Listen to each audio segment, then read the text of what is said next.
At the Thelton Road Summit in Hong Kong, new engines are identified as driving major infrastructure projects to come in Belt and Road countries, particularly relevant to banking, finance and investment, with a panel focused specifically on cross-connectivity in the Belt and Road initiative.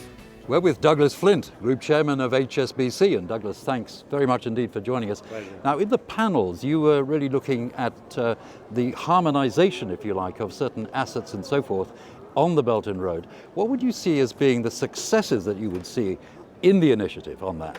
It's really a public-private partnership alongside the investment community, working out what are the projects that the public sector wants to invest in, how to make them investable, and how to bring the biggest pool of money together to apply to those projects. And that covers a whole range of possible assets and ideas, doesn't it?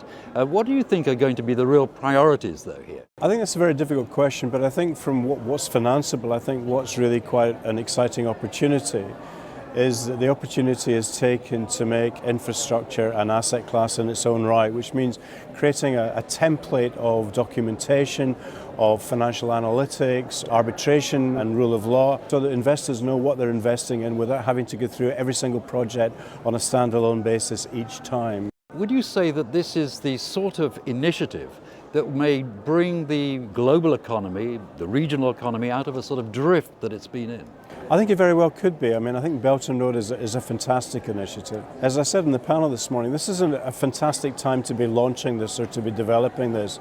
The world's never had more money, it's never been cheaper. There's a great desire to boost aggregate demand. There's a great desire for long-dated assets in the pension and retirement system. So all the attributes are there for an asset class that will deliver all these things. Infrastructure could do that, but I think Belt and Road, with China behind it and with the region behind it, has that kind of a leadership that could actually make it happen. Now, what do you see the role of HSBC being in the Belt and Road initiative?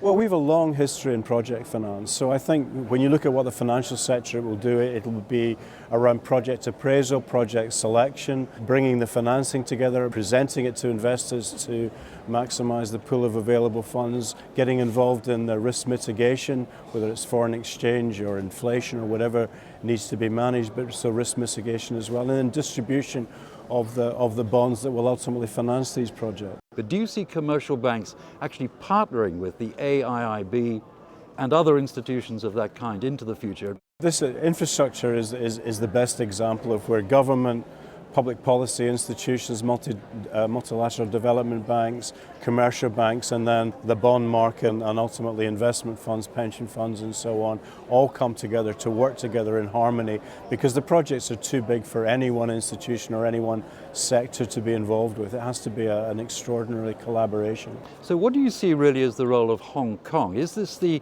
super connector, as people say? I think it could be. I mean, Hong Kong again has had a long tradition of being a hub, a bridge between China and the rest of the world. There's a hub between foreign investors and people investing in the region. It's got all the skills in finance and logistics and professional services, in engineering and so on. So it very much can play that role. So what would your impression be of this inaugural summit on the Belt and Road? I think tremendous initiative. I think you can see from the number of people here, it's been very well received, and I think it's absolutely fantastic. I think it will continue and be a great landmark in the Hong Kong conference calendar.